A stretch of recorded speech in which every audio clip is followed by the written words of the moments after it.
So we're here in the aftermath of the airport fire here in Southern California with our friend Stuart Palley. And Stuart, you work in fire. Tell us what you do. So for the last 10 years, I've photographed wildfire in California, all over the state. I've been to about 150 fires, and this one happened in Graham and I's proverbial and literal backyard. And so, I've used the GFC for a lot of these fires the last few years as one of the tools that I use to get out here and document them. So Stuart's one of our customers that uses the GFC in more of a commercial application. So I'd love to check out your truck and kind of get a walk through how you set it up. Sure. So obviously you started with a Ford F-250 here, so tell me more about it. So it's a 21 Tremor. I did a couple basic things. We've got a Carly pin top build, which gives me a little bit more ground clearance and suspension articulation. And is that the kit with the 2.5-inch shock? Yeah, it's a 2.5-inch lift. I've got the stock wheels. The tires are, I think, about 35-inch diameter Toyo RTs, which are a nice balance of off-road capability and on-road manners.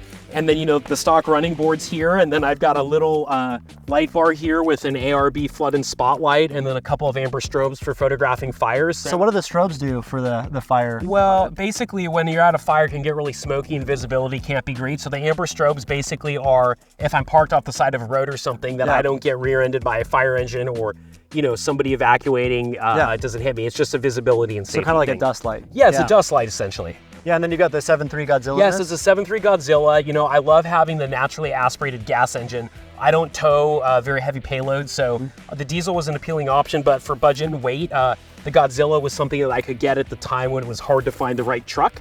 Awesome. And it's been a good engine, very reliable, easy to work on. Anybody can service it. Oil changes are reasonable. And then the pin top's been great for, off-road, like I said earlier, the articulation and the on-road manners, tracking, obviously having a heavy-duty truck.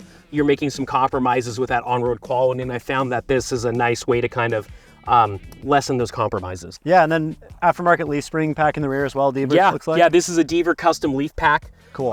That was spec'd, and obviously Deaver's here in Orange County, so I was able to go have them get built, and Sweet. Deaver and Carly played nicely, and obviously they've got the King shock, so it's just a nice system that I designed from the ground up just to have a functional work truck that also doubles as an off-roader. Yeah, and it's all built within an hour and a half of here, which is kind of cool. Yeah, which is neat. It's all local stuff, and that's the great thing about this build. To me, the appeal of the GFC is modularity, right? I can go from photographing a fire for a couple days to camping for a weekend to putting lumber in the back because I'm an very amateur carpenter.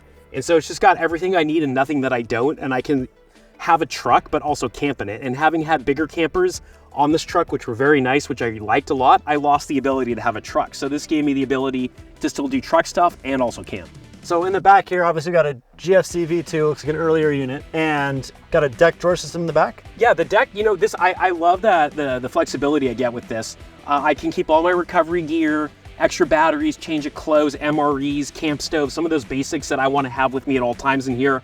I can keep tools, some basic power tools, ratchets, things like that here, and then have the top cover open, for like my fridge, obviously, or camping equipment, or my fire gear, which isn't in there all the time.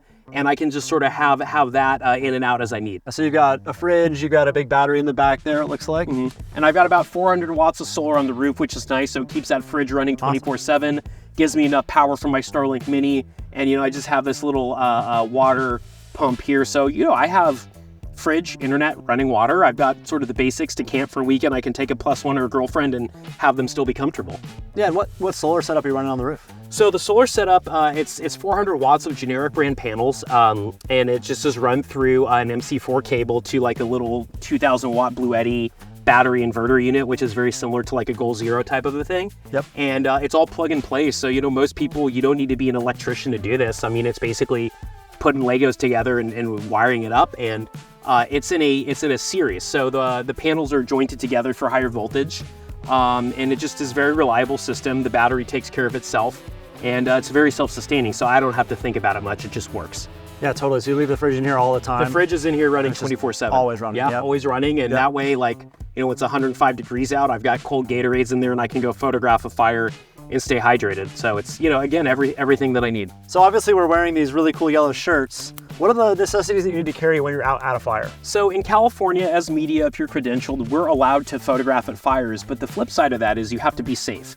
If I'm out there in a place where first responders are, I don't want to be a liability to them. So I carry the same equipment that a regular wildland firefighter would wear. So I've got, specific fire boots on, Nomex pants, Nomex shirt, standard wildland fire helmet, fire pack that holds a fire shelter in here, gloves, goggles, radio, spare fire boots in case they get broken, extra helmet in case I got to bring somebody. And the idea is, it sort of goes with the ethos of the camper. I just want to be self-sufficient and be safe and be prepared to document these situations and do it well. And once I've provided for safety, to go out and make the best pictures I can to tell a story. I don't think a lot of people realize in California, you can get into some pretty gnarly areas as someone in the media, as someone in the press, right? So like you've been in like the middle of the fire.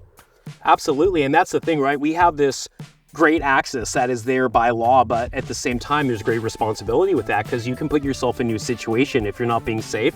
You can be in a dicey situation, which is why safety and being prepared is always really important for me. And I have formal wildfire training. I've been to fire school and all that, but that's just very basic. Most of it you learn over time. And in a place like California, as growing up here, it's been, we get wind events and it just goes.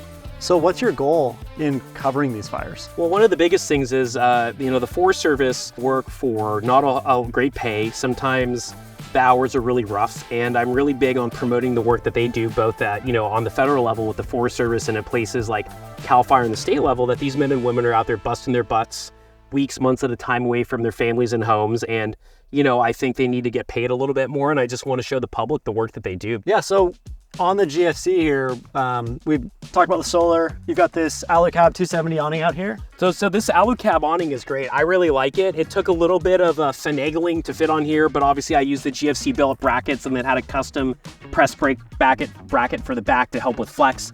And I love this because I can pop this thing out and have an awning around, the side and the back. It helps with rain, it helps with sun. I could go out and set up a mobile office here. I could camp. I could go outdoor to a shooting range in the desert. It kind of gives me just shade to enjoy the outdoors more in a place where it's sunny 300 days a year. Yeah, and then you got interior lighting kit, looks like a bedding catch. Yeah. Is that vernacular? Yeah, it's the vernacular, and I love it. And I've got the vernacular holder that goes, tapes to the roof inside the camper. The top shelf, and I love that because it's great for a Goal Zero, one of those little crush lights. The solar lights, and I can put a book in there, or like a little phone battery and USB plug, and it's everything you need and nothing that you don't. And this is not your first setup, right? No, I've had a few setups. So I started with an old commercial aluminum cap on a Tacoma, and it was great, and I kept dinging my head on the thing, and I got condensation, and it was cheap, and that was about it. It wasn't comfortable, it wasn't useful. And then you ran a four-wheel camper on this as well, Yeah, right? I ran a four-wheel, and that's why I got this. I got this to do a four-wheel build. I love four-wheel campers. They're great.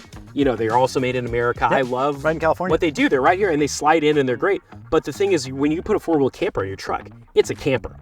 You can't run lumber in it. It is very specific. And it was like being in the Taj Mahal. It was like a palace. And that was nice, but also I didn't always utilize all the features. And so I missed being able to haul lumber. I couldn't, I tried to go cover a fire with a four-wheel camper on the back, and it was just too much. So this is just a really good blend for my use case. So if you're somebody who likes to camp on the weekends and you're a contractor or photographer or surfer or whatever, you just kind of get the best of all worlds. And so Stuart, as someone who's been around a ton of these fires and been around a lot of kind of the off-road segments where we go wheel, those places burn down, how can off-roaders interact with fire landscapes better? It's a great question. Well, as somebody who photographs fire and spends a lot of time recreating in the outdoors, we have a responsibility as stewards of these trails, people who camp, to not have fires where we're not allowed to have them, to make sure that our fires are put out, to make sure that we're educating our peers on responsible outdoor recreation, to make sure we're not parking hot exhaust and brush that will ignite a fire, or if we're towing ATVs or quads, that our chains aren't starting a fire. The more ignitions we can prevent that are reckless, and that could save lives or houses or property or the well-being of a firefighter. So, we're sort of in a way as outdoor enthusiasts on the front lines of helping to educate our peers and the public on responsible recreation. Stuart, thank you so much for having us come out and check out this recently burned landscape and kind of learn about how fires work and how to be safe around them. How can people kind of follow along and learn more about this? Sure. So if you're interested in following my wildfire work or travels or outdoor stuff, you can follow me on Instagram at Stuart Palley. And this time of year, I post pretty often. There's recent fire stuff, and you might even see some photos of the GFC in them. So if you want to learn more about fires, check out Stuart's page. If you want to learn more about trucks and you have some questions that you want answered, hit us up in the comments. Let us know what kind of things you want to see. So we want to showcase more of you guys, more of the customer profiles, more of everything from the work-related uses to the pure recreation. So thanks for joining us, and we'll see you out there.